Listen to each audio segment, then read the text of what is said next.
গণ অভ্যুত্থানে হত্যাকাণ্ডের বিচার ও সংস্কার ছাড়া নির্বাচন হলে বাংলাদেশে আবারও পুরনো সমস্যাগুলো ফিরে আসবে, এমন মন্তব্য করেছেন প্রধান উপদেষ্টা ডক্টর মোহাম্মদ ইউনূস। সম্প্রতি মালয়েশিয়ার কুয়ালালামপুরে সিঙ্গাপুর ভিত্তিক চ্যানেল নিউজ এশিয়া CNA টেলিভিশনকে দেয়া এক সাক্ষাৎকারে তিনি একথা বলেন। তার সরকার দায়িত্ব নেয়ার পর যেসব লক্ষ্য নির্ধারণ করা হয়েছিল সেগুলো অর্জনের কাছাকাছি পৌঁছেছে বলেও জানান প্রধান উপদেষ্টা। আবু সাইদ অপুর রিপোর্ট। সম্প্রতি মালয়েশিয়া সফরকালে সিঙ্গাপুর ভিত্তিক বহুজাতিক সম্প্রচার মাধ্যম চ্যানেল নিউজ এশিয়াকে সাক্ষাৎকার দিয়েছে অন্তর্বর্তী সরকারের প্রধান উপদেষ্টা ডক্টর মোহাম্মদ ইউনূস। গণমাধ্যমটিকে তিনি বলেছেন, নির্বাচন যদি বৈধ বা আইনসঙ্গত না হয় তাহলে তার কোনো মানে হয় না। গ্রহণযোগ্য ও পরিচ্ছন্ন এবং উপভোগ্য একটি নির্বাচন নিশ্চিত করাই তার কাজ বলে জানান doctor Yunus. My job is to make sure a decent, acceptable, clean, enjoyable election takes place. Everybody who are voters can cast their vote because our voters couldn't vote for the last 15 years.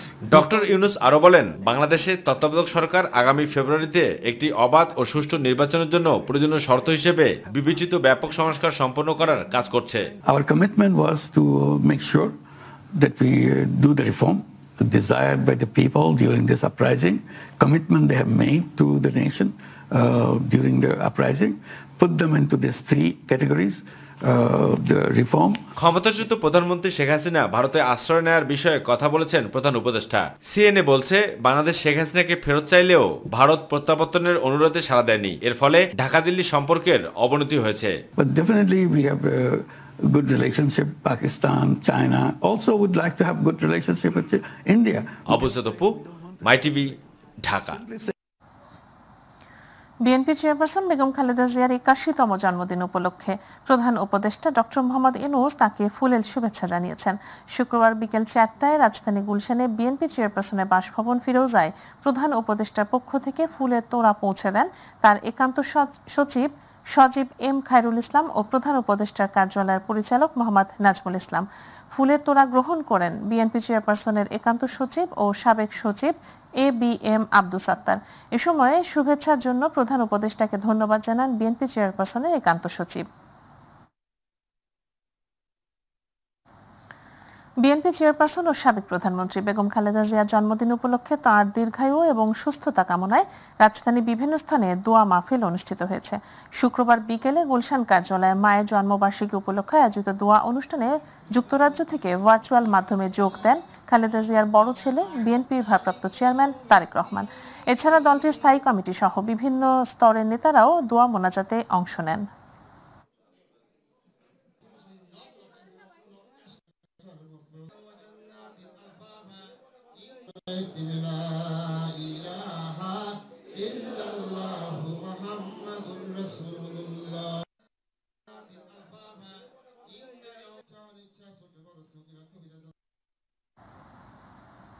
নির্বাচন বানচাল করতে এখনও ষড়যন্ত্র হচ্ছে উল্লেখ করে বিএনপির স্থায়ী কমিটির সদস্য গয়েশ্বরচন্দ্র রায় নেতাকর্মীদের সতর্ক থাকার আহ্বান জানিয়েছেন।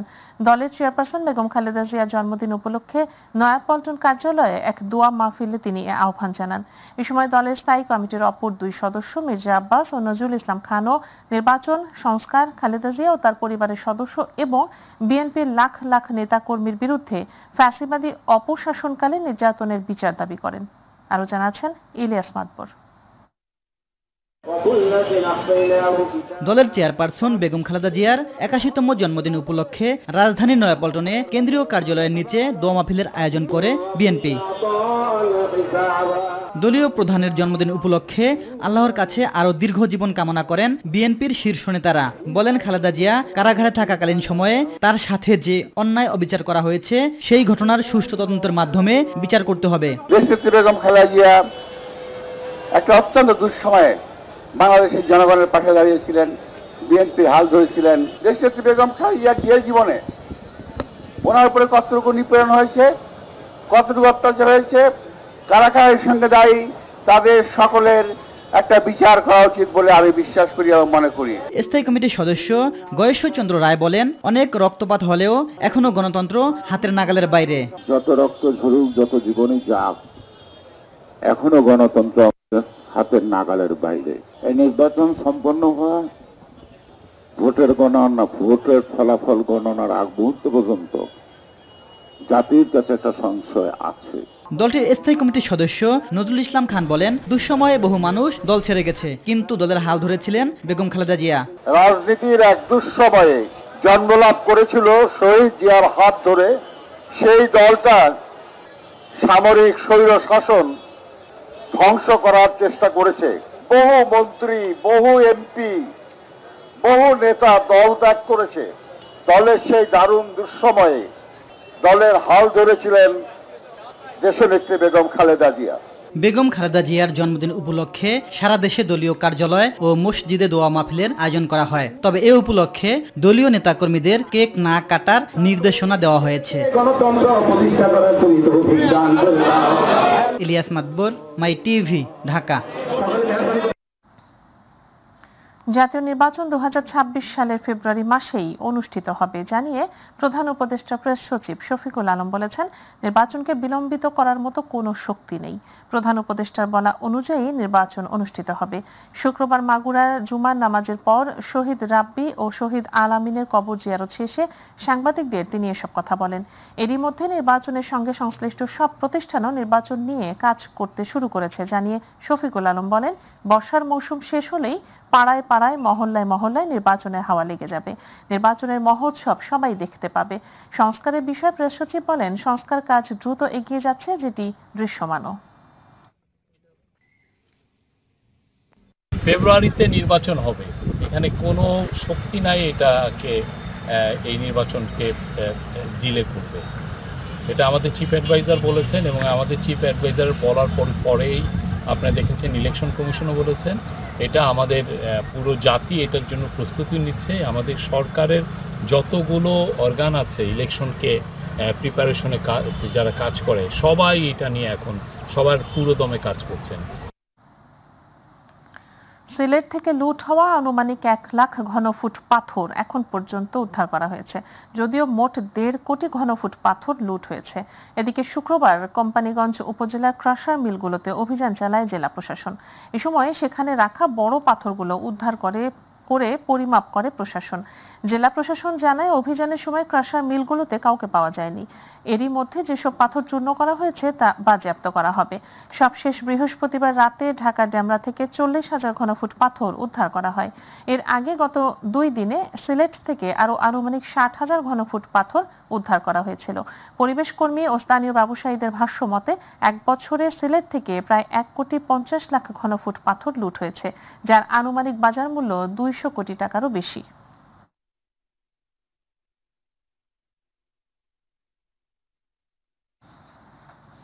রাজধানীর বাজারে মাছ ও সবজির যোগান কমছে, এজন্য দামও বেশ চড়া বলে দাবি করছেন বিক্রেতারা। চাষের তেলাপিয়া আর পাঙ্গাস ছাড়া 400 টাকা কেজির নিচে কোনো মাছ নেই। আর নদ নদী সুস্বাদু মাছের স্বাদ নিতে চাইলে গুনতে হবে 600 থেকে 1000 টাকা পর্যন্ত। আরও 1 দফা দাম বেড়েছে কাঁচামরিচ, বেগুন, করলা সহ বেশ কিছু সবজির। বেড়েছে ডিমের দামও। এদিকে পেঁয়াজের দামও লাগামহীন। আর এমন পরিস্থিতিতে মধ্যবিত্তের নাবিশ্বাস অবস্থা। আজকের বাজার দর জানাচ্ছেন শিমুল খান। গেল কদিনের টানা বৃষ্টিকে অজুহাত হিসেবে সামনে রেখে রাজধানীর বাজারে বেড়েছে সব ধরনের সবজির দাম। নিত্য প্রয়োজনীয় পণ্য, পেঁয়াজ, আদা ও ডালের দাম বাড়তি থাকলেও গরুর মাংস বিক্রি হচ্ছে আগের দামেই। 780 দেশি ষাঁড় গরু যেটা, ওটা 780। আর এমনি গাইটাই হইলে দামর টামর হলে 10-20 টাকা কম। এই ওস্তা 100 টাকা কেজি, বেগুন 100 টাকা কেজি, শসা 100 টাকা আছে, 80 টাকা আছে কেজি, বটবটি 100 টাকা কেজি। ইন্ডিয়ান পেঁয়াজ আসার কথা ছিল, মাঝখানে আসবে না বলে আরও বাড়ছে।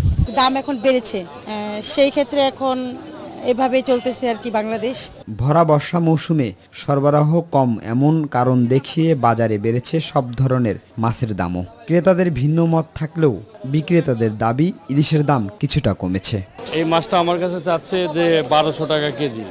এই মাছ আমরা 600 টাকা কেজি, 500 টাকা কেজি এক সময় আমরা খেয়েছি। 1300 টাকা দিয়ে কিনতে পারছি, আমার ক্রয় ক্ষমতার মধ্যে দেখে আমি কিনতে পারছি, কিন্তু 3000 টাকা যে ইলিশ মাছ ওটা আমার ক্রয় ক্ষমতার ভিতরে নাই, এই জন্য আমি কিনতে পারিনি।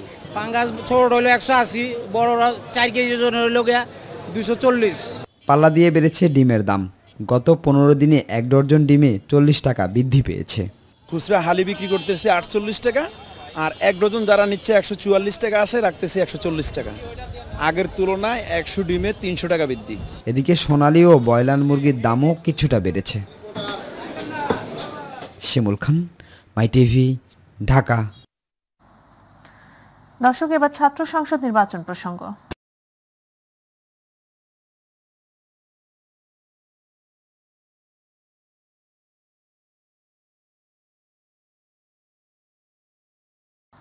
দীর্ঘ 6 বছর পর হতে যাচ্ছে শিক্ষার্থীদের বহুল প্রত্যাশিত ঢাকা বিশ্ববিদ্যালয়ের কেন্দ্রীয় ছাত্র সংসদ ডাকসু নির্বাচন। ছাত্র সংসদের এই নির্বাচনকে ঘিরে ক্যাম্পাস জুড়ে চলছে বাড়তি উচ্ছ্বাস। দলগুলোর মাঝে চলছে শিক্ষার্থীদের প্রত্যাশা পূরণের অঙ্গীকার দেয়া প্রতিযোগিতা। গুরুত্ব পাচ্ছে বিশ্ববিদ্যালয়ের নারী শিক্ষার্থীদের নিরাপত্তা, শিক্ষার সুষ্ঠু পরিবেশ, আবাসন সংকট, ধর্মীয় স্বাধীনতা সহ নানা সংকট সমাধান। এখন পর্যন্ত দলীয় এবং স্বতন্ত্র প্রার্থী মিলিয়ে মনোনয়ন ফর্ম নেওয়া হয়েছে 42টি, জমা পড়েছে 7টি। মিফতা গালিবের রিপোর্ট। আগামী 9 সেপ্টেম্বর ঢাকা বিশ্ববিদ্যালয়ের কেন্দ্রীয় ছাত্র সংসদ ডাকসু নির্বাচনকে ঘিরে চলছে নানা আয়োজন। শিক্ষার্থীরা বেছে নেবেন নিজেদের পছন্দের প্রতিনিধি। সর্বশেষ তথ্য মতে নির্বাচনকে ঘিরে ভিপি পদে মনোনয়ন কিনেছেন 10 জন, জিএস পদে 1 জন, এজিএস পদে 2 জন সহ কেন্দ্রীয় এবং হল সংসদ মিলিয়ে মনোনয়ন কেনা হয়েছে 42টি, জমা পড়েছে 60টি। ডাকসুর তফসিল ঘোষণার পর হল কমিটি সহ বিভিন্ন ইস্যুতে উত্তেজনা হলেও প্রতিনিধিত্বমূলক ছাত্র সংসদ নির্বাচনেই ভরসা রাখতে চান শিক্ষার্থীরা। এটা ভোটাধিকার প্রয়োগ একজন নাগরিকের জন্য আনন্দের, তেমনি একজন শিক্ষার্থী হিসেবে ডাকসুতে তিনি ভোট দান করবেন, এটা আমাদের জন্য অবশ্যই একটা আনন্দের বিষয়। কারণ ডাকসুর মাধ্যমে এই গণতান্ত্রিক সুষ্ঠু যে চর্চাটা সেটা মানে ফেসিলিটেট হবে আর আমি এটা মনে করি। স্টুডেন্টরা আগের থেকে এখন হয়েছে, সোচ্চার হয়েছে, তারা এখন যে কোনো বিষয়ে মতামত দিতে পারছে। এইটাই আশা করতেছি যে যারাই নির্বাচিত হবে ফেয়ার ভোটের মাধ্যমে নির্বাচিত হবে আর তারা স্টুডেন্টদের নিয়ে কাজ করবে। প্রার্থীদের অঙ্গীকারে গুরুত্ব পাচ্ছে নারী শিক্ষার্থীদের নিরাপত্তা, ধর্মীয় স্বাধীনতা, আবাসন সংকট সহ শিক্ষার সুষ্ঠু পরিবেশ নিশ্চিত করা সহ নানা বিষয়ে। সাধারণ যে শিক্ষার্থী আমরা চাই যে আমরা হলে পরিবেশের জন্য ভালো থাকে, আমাদের যে অধিকারটা আছে আমরা যেন সেটা পাই। ক্যাম্পাসের সেফটির বিষয়টা নিশ্চিত করতে হবে, যে কেউই যেন মানে ক্যাম্পাসের স্টুডেন্ট হোক বা ক্যাম্পাসের বাইরের কেউ হোক যেন এসে আমাদের ক্যাম্পাসে হ্যারাস করতে না পারে। আমার মনে হয় না কেউ আসলে আগের মতো যে ফ্যাসিবাদী আচরণ আবার ফিরে নিয়ে আসবে, সেটা পারবে না। এই জন্য যেখানে আসলে সাধারণ শিক্ষার্থী সবার ভোটের মাধ্যমে সে নির্বাচিত হবে। সম্ভাব্য প্রার্থীরা দিচ্ছেন সংকট সমাধানের প্রত্যাশা, কাজ করতে চান শিক্ষার্থীদের স্বার্থ রক্ষায়। ক্যাম্পাসে হচ্ছে যে নিরাপদ পরিবেশ নিশ্চিত করা, আমাদের নারী স্টুডেন্টদের জন্য নিরাপদ ক্যাম্পাস নিশ্চিত করা, তাদেরকে যত্রতত্র প্রায়ই আমরা দেখি যে হ্যারাস হইতে হয়, আমরা এটা অ্যাভয়েড করার চেষ্টা করা। আমি কোনো প্যানেল থেকে না, আমি হচ্ছে মোটামুটি ক্যাম্পাসে অনেক কিছু আমাদের কাজ করেছি এবং গণ অভ্যুত্থানে সামনে সারি থেকে ভূমিকা থাকার সুযোগ হয়েছিল। ওই জায়গা থেকে শিক্ষার্থীদের সাথে আমার আগে থেকে একটা কানেক্টিভিটি আছে। পরবর্তী সময় যেটা দেখেছি আমরা, অভ্যুত্থানের শক্তিগুলো কিন্তু একটা পর্যায়ে দুর্নীতি বা অনেক কিছু জড়িয়ে গিয়েছে। তো ওইরকম জায়গায় যারা যায় নাই, এরকম যারা ভালো ফেসগুলো রয়েছে এবং শিক্ষার্থীদের কাজ করেছে অতীত, এরকম যারা আছে এদেরকে নিয়ে হয়তো আমি আমার মতো করে আগাতে পারি। গেস্ট রুম, গণরুম সহ পতিত ফ্যাসিবাদী সংস্কৃতি ভেঙে দিয়ে প্রতিনিধিত্বমূলক ছাত্র সংসদ নির্বাচনের মাধ্যমে ক্যাম্পাসে শিক্ষার মান নিশ্চিত হবে বলে প্রত্যাশা শিক্ষার্থীদের। মিফতা গালিব, মাই টিভি, ঢাকা। রাজশাহীর পবা উপজেলার বামুনশিকড় এলাকায় ঋণের বোঝা ও পাওনাদারের চাপ সহ্য করতে না পেরে স্ত্রী ও 2 সন্তানকে হত্যার পর আত্মহত্যা করেছেন এক কৃষক। সকাল 9টার দিকে নিজ বাড়ি থেকে একই পরিবারের 4 জনের মরদেহ উদ্ধার করেছে পুলিশ। নিহতরা হলেন মিনারুল ইসলাম, তার স্ত্রী মনিরা বেগম, ছেলে মাহিম ও 1.5 বছর বয়সী মেয়ে মিথিলা। পুলিশ মিনারুলের মরদেহের পাশ থেকে একটি চিরকুট উদ্ধার করেছে। পুলিশ জানায় মিনারুল ও তার ছেলে এক ঘরে ছিলেন, অন্য ঘরে ঘুমাচ্ছিলেন স্ত্রী ও মেয়ে। সকালে প্রতিবেশীরা ঘরে এসে মরদেহ দেখে পুলিশে খবর দেন। পুলিশ গিয়ে দেখতে পায় মিনারুল ঘরের ফ্যানের সঙ্গে ঝুলছেন, ছেলের মরদেহ বিছানায়, আর অন্য ঘরে স্ত্রী ও মেয়ের মরদেহ শোয়ানো রয়েছে। পুলিশের প্রাথমিক ধারণা মিনারুল প্রথমে স্ত্রীকে ওড়না দিয়ে এবং মেয়েকে গামছা দিয়ে শ্বাসরোধে হত্যা করেছে, পরে ছেলেকে শ্বাসরোধ করে নিজে আত্মহত্যা করেন। রাজশাহী মহানগর পুলিশের মুখপাত্র গাজীউর রহমান জানান, মরদেহ উদ্ধার করে আইনগত ব্যবস্থা নেওয়া হবে। আর কক্ষে একটা চিরকুট পাওয়া গেছে, চিরকুটে উনি ঋণগ্রস্ত এবং আর্থিক অনটন এই কথাগুলো লেখা আছে। তো আমাদের সিআইডির ফরেন্সিক টিম এবং পিবিআই ওনারা আসছেন, ওনারা ক্রাইম সিনের আগে ছবি বা আলামতগুলো সংগ্রহ করবে, করার পরে আরও আমরা বিস্তারিত জানতে পারবো যে আসলে অ্যাকচুয়াল কারণটা কি। উজান থেকে নেমে আসা পাহাড়ি ঢল ও টানা বর্ষণে সিরাজগঞ্জে দ্রুত গতিতে বাড়ছে যমুনা নদীর পানি। এতে জেলার অভ্যন্তরীণ নদ নদীর পানিও বাড়তে শুরু করেছে, ফলে আতঙ্কিত হয়ে পড়েছে নদী পাড়ের মানুষ। তবে পানি উন্নয়ন বোর্ড বলছে আর 2-1 দিন বাড়ার পরে কমতে শুরু করবে যমুনার পানি, ফলে নদী পাড়ের মানুষকে আতঙ্কিত না হবার জন্য আহ্বান জানিয়েছেন তারা। সকালে পানি উন্নয়ন বোর্ড কার্যালয় সূত্রে জানা যায়, গত 24 ঘন্টায় সিরাজগঞ্জ শহর ও কাজীপুর উভয় পয়েন্টেই পানি বেড়েছে 22 সেন্টিমিটার করে। তবে গত 2 দিন হলো দ্রুত গতিতে পানি বাড়লেও এখনও শহর পয়েন্টে পানি বিপদসীমা 66 সেন্টিমিটার ও কাজীপুর পয়েন্টে 99 সেন্টিমিটার নিচ দিয়ে প্রবাহিত হচ্ছে।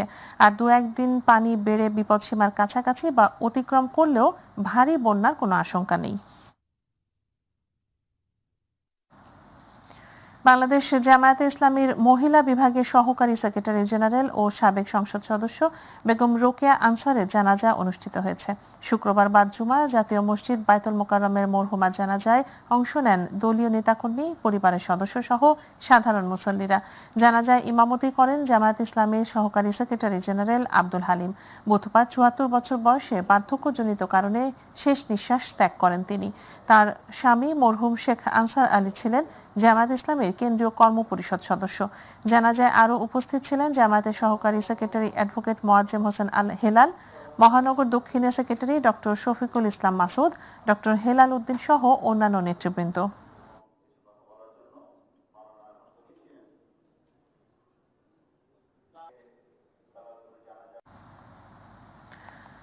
বৈরী আবহাওয়া ও টানা বৃষ্টি আর জলাবদ্ধতায় বরিশালের ব্যস্ততম সড়কে তৈরি হয়েছে খানাখন্দ।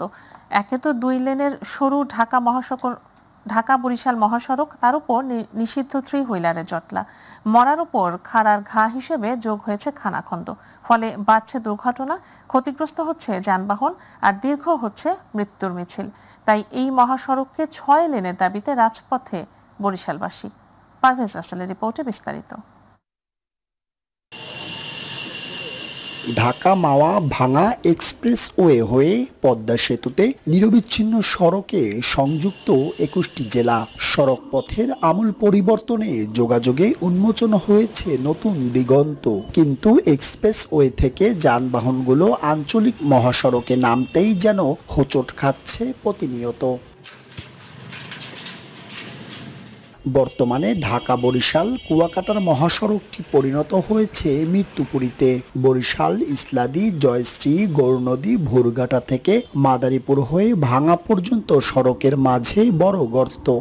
অবৈধভাবে যদি দখল করে রাখে আলফা 3 হুইলার যারা আছে, গভর্নমেন্ট যেটা করার চলার নিয়ম নাই যেটা বলছে, এখন আমরা গভর্নমেন্টের রেভিনিউ দেই কিন্তু আমরা গাড়ি ঠিক মতো চালাইতে পারতেছি না। আমাদের এই যে রাস্তাটা কমপ্লিট করে দেখ, রাস্তাটা কাজ করে দেখ, আমাদের এতটুকুই। 2 লেনের সরু সড়ক আর মহাসড়কের আতঙ্ক অবৈধ 3 হুইলার অটোরিকশা বাড়িয়ে দেয় দুর্ঘটনার বাড়তি ঝুঁকি।